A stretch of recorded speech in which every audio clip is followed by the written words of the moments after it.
দেখতে দেখতে বছর ঘুরে আবার রমজান চলে আসছে। খুবই খুশি লাগছে।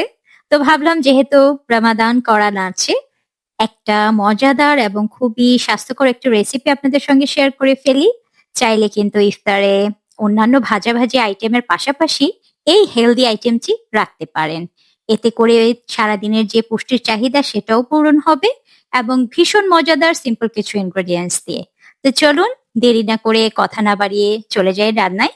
তেল দিয়ে দিলাম, তারপর কিছুটা পেঁয়াজ দিয়ে দিয়েছি। পছন্দ মতো আপনারা সবজি এখানে দিতে পারেন। আমি দিয়েছি আলু।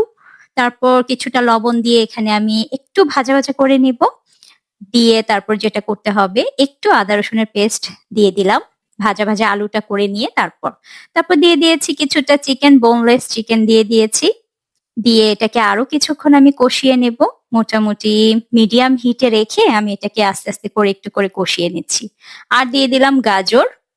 তারপর দিয়ে দিব ফুলকপি। আপনারা চাইলে এটা শুধু আপনারা ফুলকপি দিয়েও করতে পারেন এই সবজিটা। ভীষণ মজা লাগে। মাঝে মাঝে আমি শুধু ফুলকপি দিয়েও এভাবে সবজিটা করি। আজকে আমি ৩ টাইপের সবজি এখানে ইউজ করেছি। গাজরও দিয়েছি। আর পেঁয়াজ পাতা, কাঁচামরিচ, এখানে অন্য কোনো আপনার মসলা যাবে না। খুবই সিম্পল উপায়ে খুবই স্বাস্থ্যকর একটি রেসিপি। তারপর দিয়ে দিলাম কিছুটা কাঁচামরিচ ফালি করে, আর দিয়েছি কিছুটা পেঁয়াজ কলি।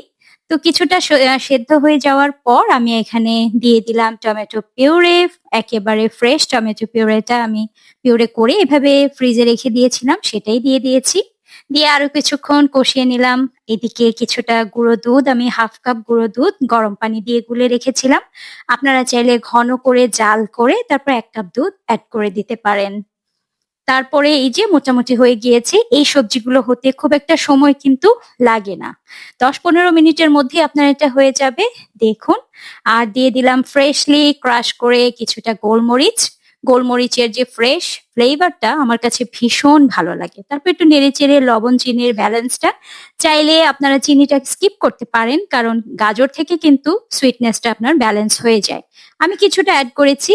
বাচ্চারাও অনেক পছন্দ করে। টেস্টটাও আমার কাছে মনে হয় ব্যালেন্সে খুব সুন্দর একটা পারফেক্ট একটা ব্যালেন্স চলে আসে।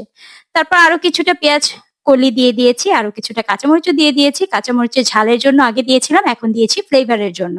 তারপর অবশ্যই ঘি তো একটু দিতেই হবে। দেখুন কতটা লোভনীয় ক্রিমি টেক্সচার এসেছে। ভীষণ সুস্বাদু। তো এই তো আপনাদের সঙ্গে ফুল ডিটেইলস এর রেসিপিটি শেয়ার করতে করতে আমার যে টেবিলে চলেও এসেছে। আমি প্রায় সময় বাচ্চাদের যখন ছুটি থাকে তখন আমি এই সবজিটা রান্না করি। এটার ঘ্রাণে বাচ্চারা ঘুম থেকে উঠে যায় যে মা আজকে পছন্দের সবজি রান্না করেছে। আজ অবশ্য বাচ্চাদের ছুটি ছিল না। জাস্ট আপনাদের উদ্দেশ্য করেই ভাবলাম যে হঠাৎ করে মনে হলো রমজান চলে এসেছে, এই হেলদি একটি রেসিপি অবশ্যই আমার ফ্রেন্ডসদের সঙ্গে শেয়ার করা উচিত। তো কেমন লাগলো জানাতে ভুলবেন না।